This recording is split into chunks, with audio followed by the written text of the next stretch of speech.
The parable of the talents. This is found in the book of Matthew, chapter 25, verses 14 to 30. I'm reading from the Open English Bible. For it is as though a man, going on his travels, called his servants and gave his property into their charge. He gave 5 bags of gold to one, 2 to another, and 1 bag to a third, in proportion to the ability of each. Then he set out on his travels. The servant who had received the 5 bags of gold went at once and traded with it and made another 5 bags. So too the servant who had received the 2 bags of gold made another 2 bags. But the servant who had received the 1 bag went and dug a hole in the ground and hid his master's money. After a long time, the master of those servants returned and settled accounts with them.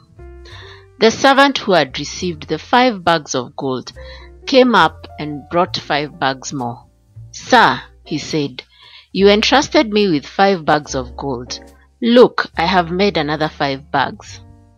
"Well done, good, trustworthy servant," said his master. "You have been trustworthy with a small sum.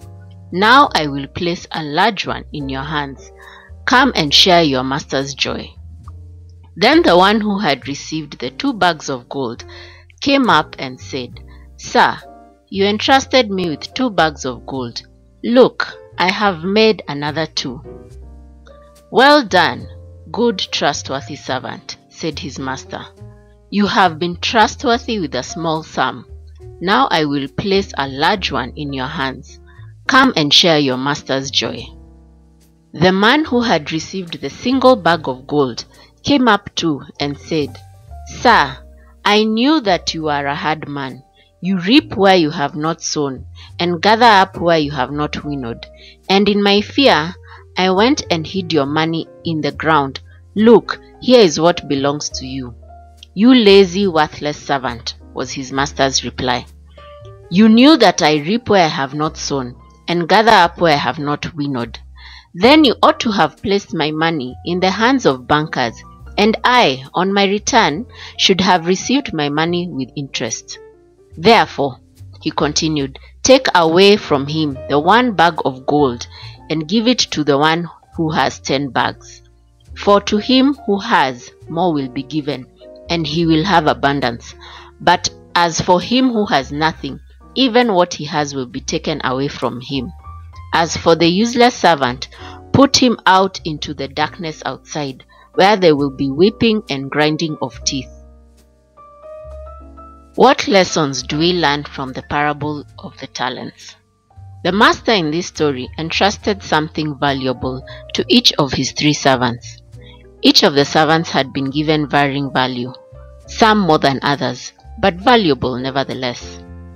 The master in this story represents God. God has put us on this earth for a purpose. We each have a role to play to further his kingdom.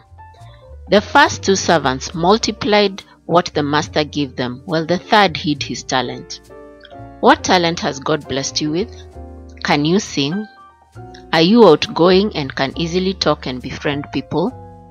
Have you been blessed with resources that you can share? Do you have a comedic talent? Can you bake? We all have talents that God has given us. It is for us to use those talents to further his kingdom here on earth. People come to Christ through various channels. We should be God's vessels and allow him to use us how he sees fit. We should seek to find out what our talents are and use them to God's glory. Perhaps the third servant thought that he had been given too little. Perhaps he was afraid of losing the bag of gold. We should remember that God has put us on this earth for a purpose that is unique to us. Even those who serve snacks and clean at church events make the event possible. They play their part. You do not have to be center stage. It is important for us to take pride in whatever we do to further God's kingdom here on earth. Have courage and carry on. And after our time on earth is done, wouldn't it be glorious to hear God say, "Well done, good and faithful servant"?